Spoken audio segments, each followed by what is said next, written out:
नमस्कार। अब हम प्रैक्टिकल के एक स्टेप आगे बढ़ गएंगे और ब्रायोफाइटा हम कर चुके हैं, टेरिडोफाइटा आप लोग कर रहे हैं। अब हम बात करेंगे जिम्नोस्पर्म्स की, जो कि काफ़ी एडवांस प्लांट हैं। जो भी आप अभी इस पेपर में पढ़ रहे हैं उसमें मोस्ट एडवांस फॉर्म है जिम्नोस्पर्म।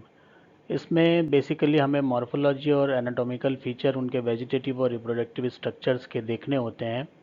और जो प्लांट्स आपके सिलेबस में हैं उसमें साइकस है, जिंगो है, Cedrus, Abies, Picea, Cupressus, Araucaria, Cryptomeria, Taxodium, Podocarpus, Agathis, Taxus, Ephedra और नीटम है। अब इनमें से वो प्लांट्स जो कि हमें यहाँ लोकली अवेलेबल होंगे, उन प्लांट्स के बारे में हम पढ़ेंगे और उनकी एनाटॉमिकल और मॉर्फोलॉजिकल फीचर्स पढ़ेंगे, और साथ में ये भी देखेंगे कि प्रैक्टिकल में हमें क्या करना होता है और क्या मटेरियल मिलता है। तो इस बारे की, इस सब की जानकारी आपको इस प्रैक्टिकल के दौरान और इस साइकस चैप्टर के दौरान दी जाएगी। तो जो पहला प्लांट जो इजीली अवेलेबल है और अवेलेबल रहता भी है वो साइकस है। जैसा कि आप तस्वीर में देख रहे हैं प्लांट को, साइकस बड़ा खूबसूरत सा प्लांट होता है, बहुत स्लो ग्रोइंग प्लांट होता है। और जो इसका मेल कोन है वो प्लांट किंगडम का सबसे बड़ा मेल कोन है। और कैंपस में भी ये लगा हुआ है, अगर आपने कभी उसको ध्यान से देखा होगा तो आपको ये भी पता होगा कि कहाँ पर लगा हुआ है। और कैसे हम पहचानते हैं कि साइकस और जो आपके ताड़ का पेड़ है या खजूर का पेड़ है इसमें क्या फ़र्क होता है, क्योंकि इसमें भी क्राउन ऑफ लीव्स होती हैं जैसे आप यहाँ पर इस फिगर में देख रहे हैं, और उसमें भी क्राउन ऑफ लीफ होती है, लेकिन जो ग्रोथ है वो काफ़ी फ़र्क होती है। एंजियोस्पर्म की थोड़ी रैपिड ग्रोथ है और इनकी ग्रोथ बहुत स्लो होती है। तो आइए देखते हैं साइकस के बारे में। तो साइकस में अगर इसको एक कॉमन एक टर्म दे दिया गया साइकेट्स, जिसके अंदर सारे साइकस जैसे प्लांट हम पढ़ते हैं। तो इनकी जो पॉपुलैरिटी है वो बहुत ज़्यादा है, क्योंकि ये आपका लैंडस्केप को सही करने में, सजाने संवारने में, तो एक ऑर्नामेंटल प्लांट की बड़ी हैसियत रखते हैं। भले इसका बहुत ज़्यादा इकोनॉमिक इम्पोर्टेंस ना हो, लेकिन ये ऑर्नामेंटल वैल्यू इनकी रहती है, और इसी वजह से हम देखते हैं कि गार्डन्स वगैरह में, पार्कों में आपको साइकस लगा हुआ दिख जाता है। अब ये एक इंटरेस्टिंग बात है कि साइकस को लिविंग फॉसिल बोलते हैं। अब लिविंग फॉसिल क्यों बोलते हैं, क्योंकि जो भी इसके करेक्टर्स हैं वो करेक्टर इस तरह के हैं कि वो करेक्टर उन प्लांट्स में पाए जाते थे जो अभी हमें नहीं मिलते। जो भी हमें वो प्लांट्स मिले हैं, उन करेक्टर्स मिले हैं, वो सब हमें फॉसिल फॉर्म में मिले हैं। उसका ये अपने अलग अलग एक ग्रुप है साइकेट्स, जिसके अंदर वो करेक्टर अभी भी मौजूद हैं और ये लिविंग कंडीशन में हमें मिल पाता है, इसलिए लिविंग फॉसिल भी इनको बोलते हैं। अब ये जो कहानी है 200 मिलियन ईयर्स एगो और उससे पहले के जो प्लांट हैं उनमें जो करेक्टर मिल रहे थे वो यहाँ पर भी मिल रहे हैं। फॉर एग्जांपल साइकस में जो फीमेल कोन है उसका ना होना, और वहाँ पर उसकी जगह मेगास्पोरोफिल्स का होना, और साथ साथ जो मेल स्पर्म है वो उसमें फ्लैजिलेटेड सीलेटेड कंडीशन होती है, जो कि एक प्रिमिटिव करेक्टर है। तो ये दो ऐसे प्रिमिटिव करेक्टर हैं कि जो बहुत पुराने फॉसिल प्लांट में मिलते थे और अभी हमें साइकस के केस में मिल जाते हैं। तो ये लिविंग फॉसिल भी इस वजह से कहलाते हैं। अब ये किसी ना किसी तरीके से अडेप्टेशन करते चले गए, और उसके फलस्वरूप जो है इनके बाकी सारे साथी जितने भी थे वो सब वक्त के साथ एक्सटिंक्ट हो गए।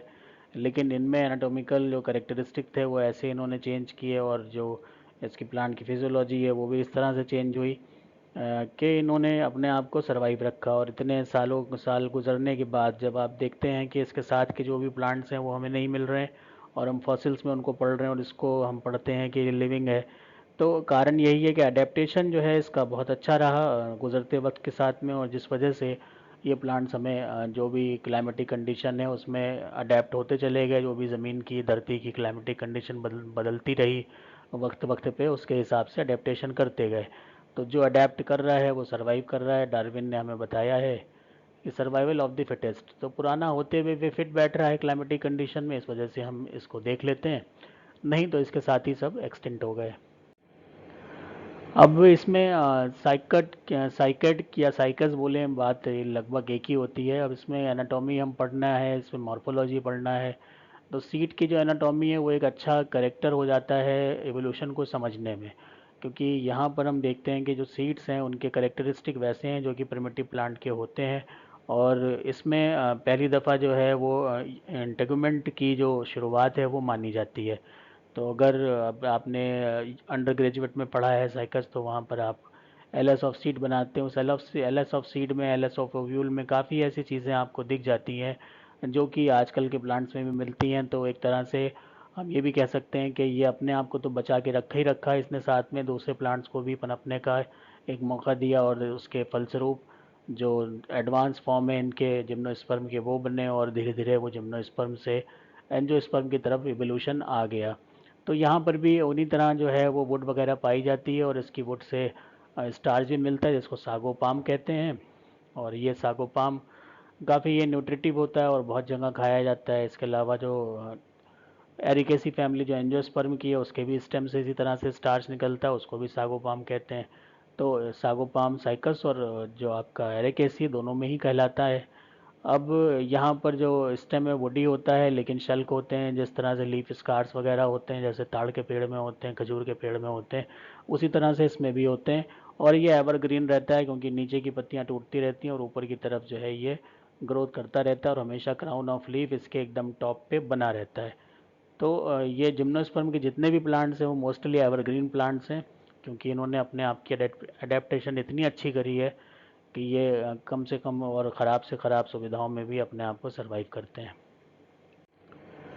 अब बात कर लेते हैं साइकस की। तो साइकस का क्लासिफिकेशन देख लीजिए, साइकोडोफाइटा है, साइकोडोप्सिडा है, साइकोडेल, साइकोडेसी, साइकस। और इसमें जिम्नोस्पर्म का मतलब ही, gymno means naked, sperm means जो है इसमें सीड्स बनते हैं, तो नेकेड सीड होते हैं इसके अंदर। और plants which lack ovary and hence do not produce fruits. अब क्योंकि इसमें ओवरी नहीं होती इस वजह से इसमें फ्रूट्स नहीं बनते हैं, सिर्फ सीडी जो है इसकी आखिरी कहानी होती है। डिस्ट्रीब्यूशन देख सकते हैं साइकस का। तो साइकस जो है वो दुनिया भर में करीब 20 स्पीशीज़ पाई जाती हैं, और जो कंट्रीज़ है जहाँ पर ये मिलता है उसमें China, Japan, Australia, Africa, Nepal, Bangladesh, Burma, India. Cycas circinalis, Cycas pectinata, Cycas rumphii, Cycas beddomei और साइकस रिबेलुटा, ये कॉमन है इंडिया में मिलने वाली स्पीशीज़ में। इकोनॉमिकल वैल्यू, हालांकि बहुत ज़्यादा वुड वगैरह तो अच्छी नहीं होती है पिक्नोजाइलिक और मेनोजाइलिक वुड के हिसाब से। मेनोजाइलिक वुड होती है, मेनोजाइलिक वुड कभी भी टिम्बर के हिसाब से अच्छी नहीं होती, लेकिन स्टार्च इसमें मिल जाता है जो कि सागो पाम कहलाता है, और वो बहुत से लोग खाते वगैरह हैं। इसके अलावा कुछ ना कुछ मेडिसिनल वैल्यू भी है, तो बहुत से जो ट्राइबल लिटरेचर हैं उनमें साइकस की मेडिसिनल वैल्यू भी उन्होंने बता रखी है। जैसे कि डिकॉक्शन ऑफ यंग सीड्स जो है वो परगेटिव होता है, एमेनेटिक होता है, और जो टिंचर बनता है एक साइकस के सीड से, वो भी जो है सर के दर्द और गिडीनेस और सोर थ्रोट में दिया जाता है। तो कुछ ना कुछ इसकी वैल्यू ज़रूर है। Sexuality, cycles are dioecious, meaning that they have both male and female cones on separate plant. तो डायोशियस प्लांट है, मेल प्लांट अलग होगा, फीमेल प्लांट अलग होगा, ये हमें याद रखना है क्योंकि इसमें कोई भी कंडीशन मोनोशियस नहीं होती। कॉडेक्स ऑफ द साइकस, अब टर्म आता है कॉडेक्स। क्या टर्म होता है कि woody trunk of Cycas is called Codex.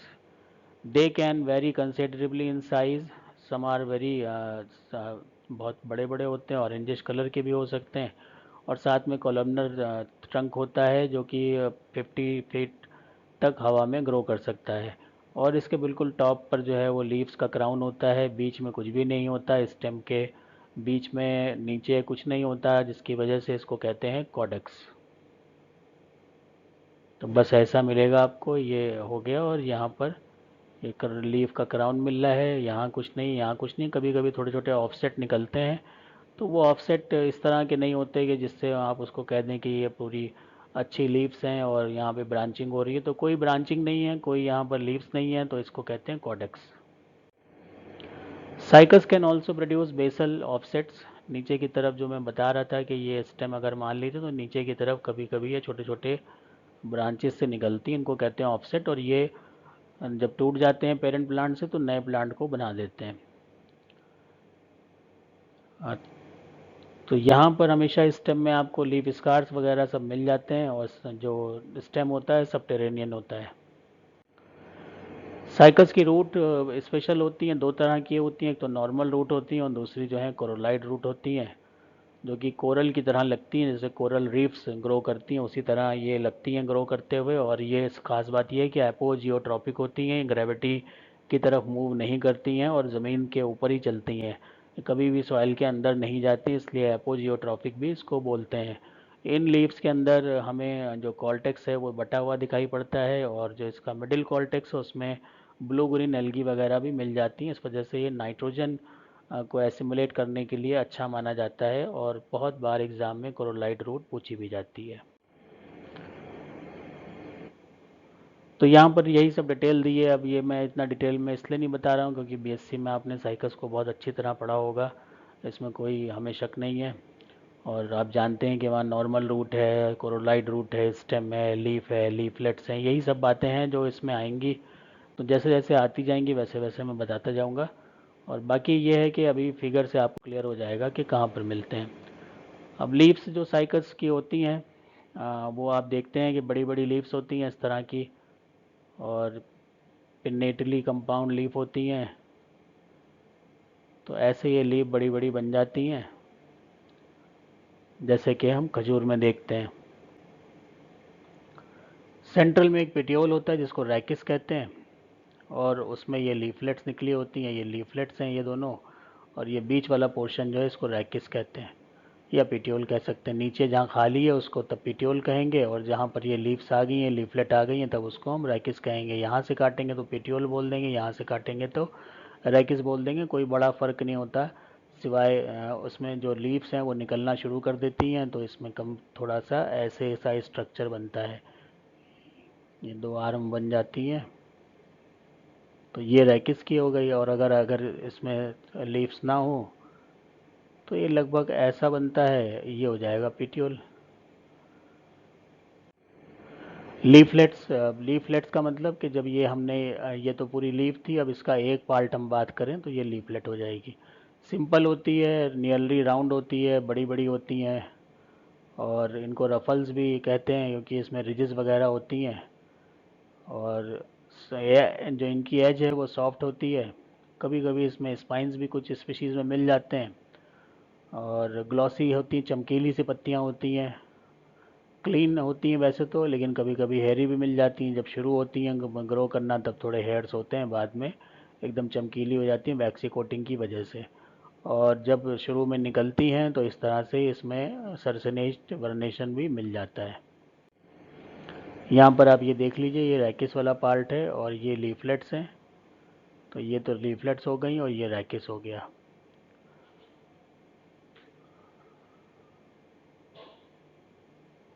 अब लीफलेट्स में भी जो साइकस रिवोल्यूटा है, साइकस सर्सनेलिस है, उसमें फ़र्क आ जाता है। जो रिवोल्यूटा है उसमें जो लीफलेट्स हैं वो रिवोल्यूट कर जाती हैं, और सर्सनेलिस में स्ट्रेट रहती हैं।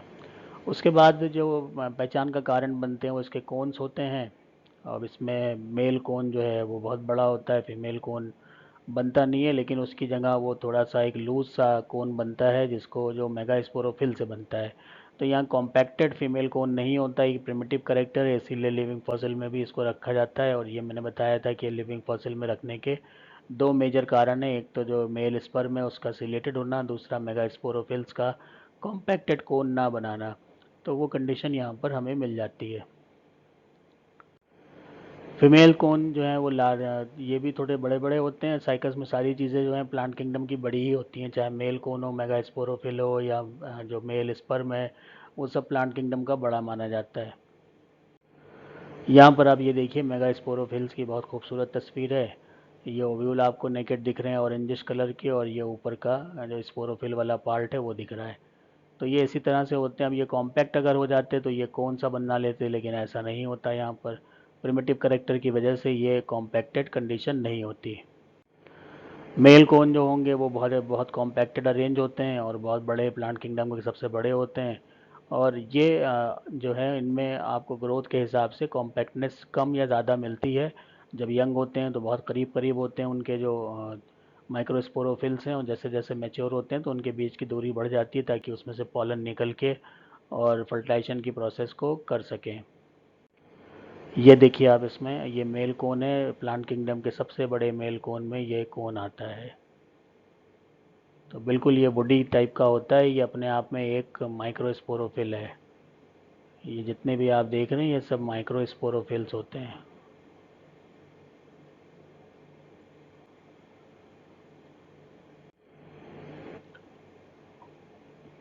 अब इसमें बिल्कुल शुरुआत से ही जो है वो सेट नहीं होते कोन, इसमें टाइम लगता है। और कोन के में first year, second year, third year इस तरह से टाइम लगता है, तब जाके वो मैच्योर भी होते हैं। तो ओवरऑल प्लांट बहुत स्लो ग्रोइंग है, इस वजह से जो भी आप देखते हैं सारे के सारे स्ट्रक्चर बहुत धीरे धीरे ग्रो करते हैं। अब एनाटॉमी की बात करें तो पहले तो ये कोरोलाइट रूट जैसे कोरल की तरह होती हैं, तो इसीलिए नाम कोरोलाइट रूट पड़ा हुआ है। ये सेक्शन आप देखिए कटा हुआ है, इसमें एक ही डार्क वाला पोर्शन है जो कि एल्गल जोन है, जो आप यहाँ देख सकते हैं। तो यहाँ पर ये क्रॉस सेक्शन दिख रहा है जिसमें आपको साइनोबैक्टीरियल जोन जो CZ है, ये वाला पोर्शन, ये ब्लू ब्लू। और उसके अलावा आपको टाइआर्क जाइलम दिख रहा है, जो ये है। और इनर आउटर कॉर्टेक्स दिख रहा है, ये इनर कॉर्टेक्स हो गया, ये वाला कॉर्टेक्स आउटर हो गया। और साथ साथ पेरिडर्म दिख रही है जो कि ये PD लिखी हुई है। तो ये स्ट्रक्चर होते हैं, यही सेक्शन आपको काटना भी होता है एग्ज़ाम में। और आप डबल स्टेनिंग करेंगे तो बिल्कुल ऐसे ही या इससे भी अच्छी स्लाइड आपकी बनकर आ जाती है। तो आपको ये मटेरियल दिया जाएगा इस तरह का, और उसमें सेक्शन आप काटेंगे, सेक्शन के बाद काटने के बाद स्टेनिंग करेंगे, स्टेनिंग करने के बाद आप स्लाइड बनाएंगे, तो हूबहू ऐसे ही आपको या इससे बेहतर सेक्शन मिल जाएगा। नॉर्मल रूट तो एक तो वो कोरोलाइड हो गई जो कि एपोजियोट्रॉपिक होती है, और एक वो जो नॉर्मल होती है। तो नॉर्मल रूट में जैसे किसी भी प्लांट में जो पार्ट्स होते हैं वो मिल जाते हैं इसमें। अब इसमें एपिब्लेमा बाहरी वॉल मिलेगी, फिर कॉर्टेक्स मिलेगा, इसमें कोई जोनेशन नहीं होता इनर मिडिल और आउटर का। और ये सीधे सीधे कॉर्टेक्स होता है, इसमें कोई टेनिन सेल्स वगैरह पाई जाती हैं क्योंकि ये काफ़ी मजबूत टाइप का होता है। अब वैस्कुलर टिश्यू जो है इसमें डाई आर्क स्टील पाई जाती है, ये याद रखिए। और ये डाई आर्क और या ट्राई आर्क, ये तो इसी से पता चलता है कि कितनी आर्क बन रही है, प्रोटोजाइलम कितनी जगह पर दिख रहा है। तो वो आपको थोड़ा बहुत अंदाज़ा ज़रूर होगा, तो उसको तो आप देख ही लेंगे। कंडीशन एग्जार्च होती है क्योंकि रूट है। और पित्त जो है वो रिड्यूस होता है या फिर कम्प्लीटली एब्सेंट होता है। नॉर्मल रूट में सेकेंडरी ग्रोथ थोड़ी बहुत होती है, और ये सेकेंडरी ग्रोथ इसलिए होती है क्योंकि इसमें कैम्बियम प्रेजेंट होता है। अब जहाँ कहीं भी कैम्बियम प्रेजेंट है तो वो इंटरफेसिकुलर और इंट्राफेसिकुलर कैम्बियम की रिंग बनाएगा, और फलस्वरूप सेकेंडरी ग्रोथ होगी, जिससे कॉर कैम्बियम बनेगा, कॉर्क बनेगा, और सेकेंडरी कॉर्टेक्स बनेगा। ये सारी चीज़ें बनती हैं, और जो रूट है उसकी जो डायमीटर है वो लगातार बढ़ता जाता है विद एज। ये आप फिगर देख लीजिए, ये रूट्स हैं जो नॉर्मल रूट्स हैं, और ये इनका एक जो TS काट के आता है उसका एक डायग्रामेटिक रिप्रेजेंटेशन देख सकते हैं। इसमें जो रूट्स आपको मिलती हैं वो छोटी और यंग रूट्स मिलती हैं, क्योंकि बड़ी रूट्स में आप नहीं काट सकते। तो छोटी छोटी जो ये आप देख रहे हैं इस तरह की रूट्स आपको प्रैक्टिकल में दी जाती हैं, और फिर उसका TS करके स्टेन करना होता है। तो प्रैक्टिकल वर्क कोई इतना बड़ा कठिन काम नहीं है, प्रोसेस है, उसको आपको करना है, और कोई ऐसा विशेष बात नहीं है। बस पहचानना आना चाहिए कि सेक्शन काटेंगे तो सेक्शन काटने के बाद हम उसको क्या देखेंगे। तो कुछ चीज़ें तो बाहर से ही पहचान में आ जाती हैं, और कुछ चीज़ें सेक्शन काटने के बाद हमें पहचान में आती हैं। तो कोरोलाइट रूट जब आप देखते हैं तो इसमें जो मैंने अभी बताया था आपको कि इसमें मिडिल कॉर्टेक्स का होना, ये इसमें सिग्निफिकेंट फीचर है। इसमें एनाबिना और नॉस्टॉक पाए जाते हैं जो नाइट्रोजन एसिमुलेशन में अच्छा काम करते हैं। साथ साथ इसमें कोई सेकेंडरी ग्रोथ नहीं होती, और ये एपोजियोट्रॉपिक होते हैं, एपोजियोट्रॉपिक। स्टेम, स्टेम आपने देखा है बड़े बड़े होते हैं, तो जब आपको स्टेम दिया जाता है तो यंग स्टेम दिया जाता है।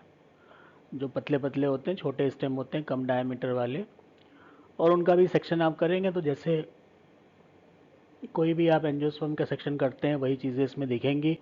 खास बात सिर्फ ये होगी कि जाइलम में वेसल एब्सेंट होंगी, फ्लोएम में कंपेनियन सेल्स नहीं होती। तो यहाँ पर कंपेनियन सेल नहीं होंगी, CF2 प्रेजेंट होंगी।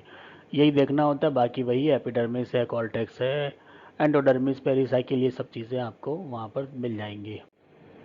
ये सेक्शन है, देखिए, ये तो स्टेम आपको दिख रहा है जिसमें ये लीफ स्कार्स वगैरह बहुत से नज़र आते हैं। और सेक्शन में आप देख लीजिए तो ये बाहर तो एपिडर्मिस हो गई, फिर पित्त जो है वो मिल जाता है बीच में जहाँ पर कोई वैस्कुलर बंडल नहीं होते हैं, और वैस्कुलर बंडल वगैरह सब इसी जोन में अरेंज रहते हैं। सेकेंडरी ग्रोथ होती है तो इधर की तरफ, बाहर की तरफ फ्लोएम कटता है, अंदर की तरफ जाइलम कटता है, और इस तरह से डायमीटर ये बढ़ता चला जाता है। तो आप देखिए इसमें हाइपोडर्मल रीजन है, कॉर्टिकल रीजन है, एंडोडर्मल रीजन है, पिथ है, जाइलम, फ्लोएम और कैम्बियम, ये सारी चीज़ें प्रेजेंट होती हैं। तो पिथ इसमें जो मिलती है पैरेन्काइमेटस होती है, सेकेंडरी ग्रोथ इसमें होती है क्योंकि एक्टिविटी ऑफ जो कैम्बियम है वो पाई जाएगी, जैसे किसी भी डाइकोट स्टेम में होती है इसमें भी होती है, और साइकस कभी डाइकोट के साथ बेंथम हुकर ने क्लासिफिकेशन के दौरान रखे भी थे। वुड इसकी मैनोजाइलिक होती है जो अच्छी नहीं मानी जाती क्योंकि इसकी सेकेंडरी ग्रोथ जो है बहुत इंटरप्टेड वे में होती है, कंटिन्यूस सेकेंडरी ग्रोथ नहीं होती, जिसकी वजह से इसकी लकड़ी उतनी अच्छी नहीं बनती, क्योंकि लगातार कंटिन्यूस सेकेंडरी जाइलम हमें नहीं मिल पाता तो उसका कोई भी टिम्बर में इस्तेमाल नहीं कर पाते। इसको मैनोजाइलिक वुड बोलते हैं, जो कि टिम्बर के लिए अच्छी नहीं होती। लीफ की एनाटॉमी देखें तो लीफ आपने देखी है, बहुत बड़ी बड़ी होती हैं। डॉर्सो वेंट्रल पोर्शन उसमें होता है, एक डॉर्सल साइड एक वेंट्रल साइड, और लोअर एपिडर्मिस जो है वो थिन क्यूटिकल होती है, अपर में हाई ज़्यादा होती है, डिप्रेस कंडीशन होती है, स्टोमेटा संकन होते हैं, स्क्लेरेंकाइमेटस हाइपोडर्मिस होती है। सारे वो करेक्टर हैं जो कि किसी भी जीरोपेटिक लीफ के मिल जाते हैं। रैकिस जो बीच वाला पोर्शन है, जिसका अभी मैंने डायग्राम बना के आपको बताया था, तो रैकिस में भी क्या है कि ये मोर और लेस सर्कुलर होता है आउटलाइन में, और इसमें it has 2 rose of leaflets inserted one side, इसमें इस तरह से ये बना, और ये आपको एक लीफलेट इधर जा रही है एक इधर जा रही है और ये बन जाता है। ओमेगा उल्टा omega shape vascular bundle arrange होते हैं, थोड़ा बहुत आपको याद ज़रूर आ रहा होगा। क्यूटिकल थिक होती है। हाइपोडर्मिस जो है वो 2 से 3 लेयर कोलोरेंकाइमेटस की बनी होती है, और इनर जो है वो स्क्लेरेंकाइमेटस 4 से 5 लेयर की बनी होती है, तो काफ़ी मजबूत ये स्ट्रक्चर होता है।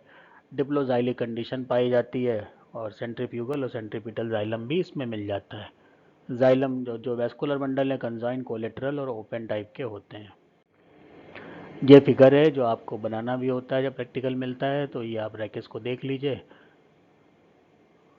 और इसमें से किसी एक पार्ट का जो है ये in large structure in large है, तो आप इतना भी बना देंगे तो ये भी काफ़ी है। इसको अलग से उतना बनाने की ज़रूरत पड़े तो बनाइए, अदरवाइज़ ना बनाइए।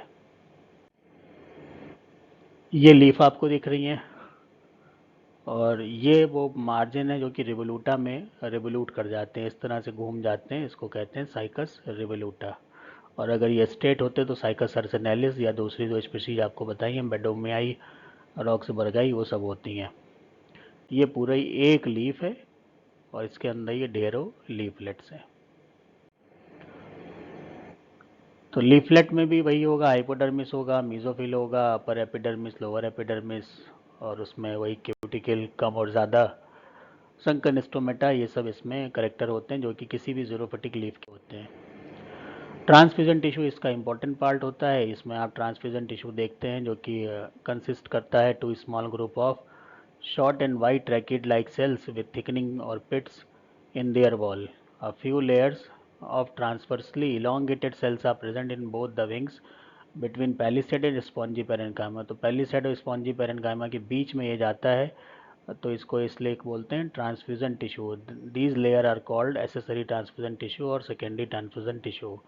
वैस्कुलर बंडल इसमें वही नॉर्मली होते हैं, मिडरिब रीजन में पाए जाएंगे, कंजॉइंट कोलेट्रल, ओपन और डिप्लोजाइलिक कंडीशन होती है, ट्रायंगुलर सेंट्रीफ्यूगल जाइलम होते हैं, वेल डेवलप होते हैं ये, और कंडीशन एंडार्क होती है। तो रूट में एक्सार्च, बाकी सब जगह एंडार्क होती है। फ्लोएम जो है वो आर्क शेप्ड होता है और सेपरेट करता है कैम्बियम से, तभी ओपन इसको बोलते हैं।